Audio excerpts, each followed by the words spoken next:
Yo, what's up, my homies? So, see you gangs for the brand new video, and today is next issue of Ships of War collection. Today is the Admiral Scheer, the Deutschland class pocket battleship, German, yada yada yada.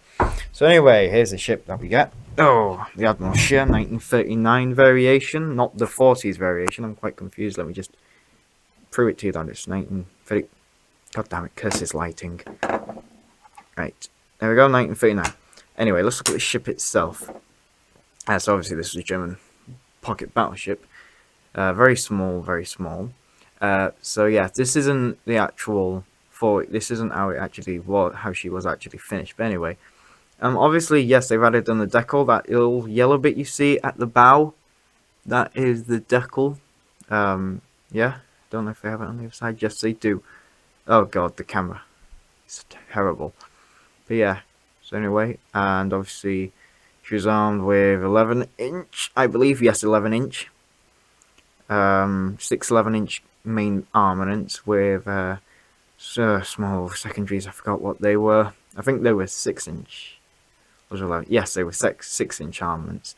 But this is 1939 version, not the 1940 version, 40s version. So yeah. So anyway, this is a ship. Just really the same as the Gash Bay, really. Obviously, they've done a horrible job with the rangefinder on top of the superstructure, which I'm going to have to break that off and re-glue it on, but I can sort that. Now let's look at the magazine, the history of the ship. So anyway, here's a nice cover, nice picture, when she was first built. Anyway, we have a massive swastika.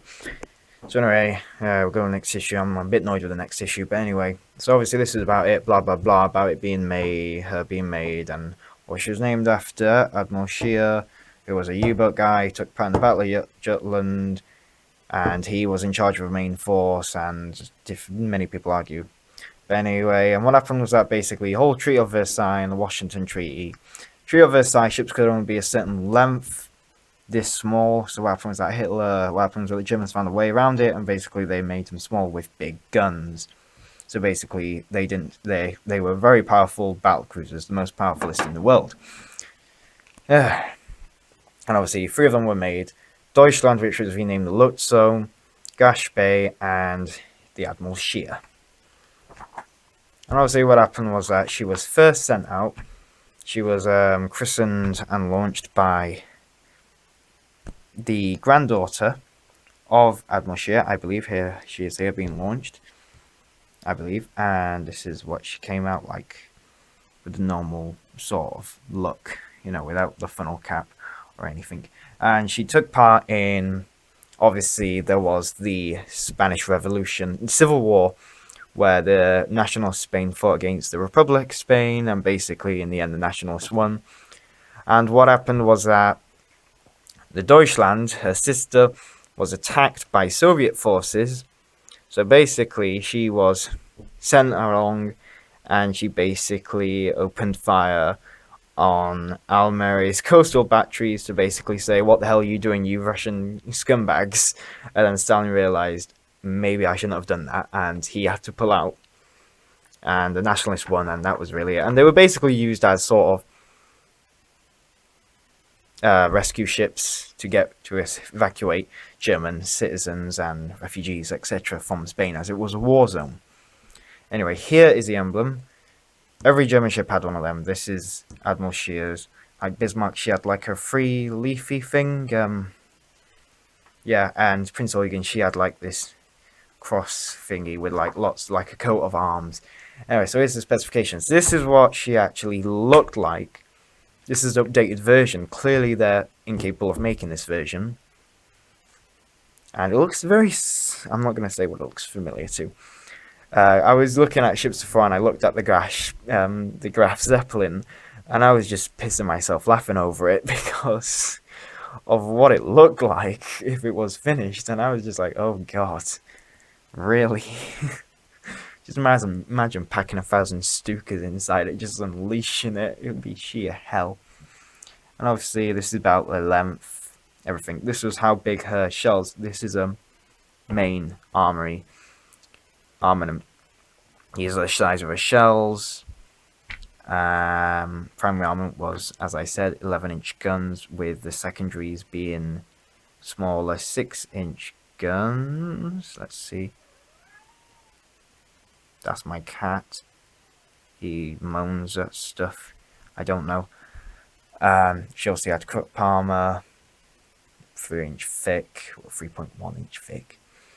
And she had 2 diesel engines instead of the steam engines. And obviously she was equipped with an Ardo seaplane. But yes.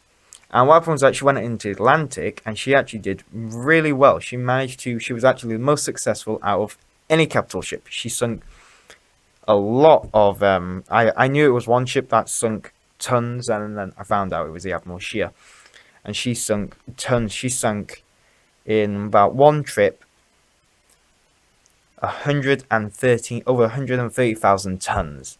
And she managed to sink a couple of escorts and naval ships. And so here she is. And there's no picture of her. And here's the captain addressing. And the captain was to receive like the Grand Cross or the Iron Cross, yada yada yada. And then she took part in Operation Wunderland, which was basically an attack on the Russians, or sort of whatever, Navy. But that didn't really work very well. And what happened was that, well, it wasn't, I don't know what the hell happened. I don't know what the hell happened at Operation Wunderland. But they didn't really sink any Russians. And they only sunk a Soviet icebreaker, and that was it. Well, credits, dum, dum, dum, dum, EastEnders, and that was it. But it wasn't exactly a failure, but it wasn't exactly a victory. But anyway, and what happened was that she was obviously, as the Russians, a lot of what happened to a lot of ships, as the Russians pushed, the ships had to move more and more to the west. So what happened was that eventually they were in the airspace of the RAF. And the RAF found her and bombed her into oblivion, where she capsized. But it was really a skeleton's crew. She was obviously getting refitted for the last time. And what happened was that she was in dry dock. And what happened was that, well, not dry dock, but, low water. And what happened was that they bombed her, and then she just simply capsized. They tried to stop her from being capsized, but they failed, and eventually she capsized. And what they did actually was that they put a car park over the top of her. So her wreck is still there, just underneath a bunch of rubble. And she is now a car park. So if you're a historian and you really like that stuff, go dig her up. Because she can be salvaged. Salvage a shipwreck, which is now a car park. Brilliant. That's best news story ever. Next issue, we've got the USS New Jersey, America, the third Iowa-class battleship. I believe that one of them was destroyed, scrapped. I believe. I'm not really sure.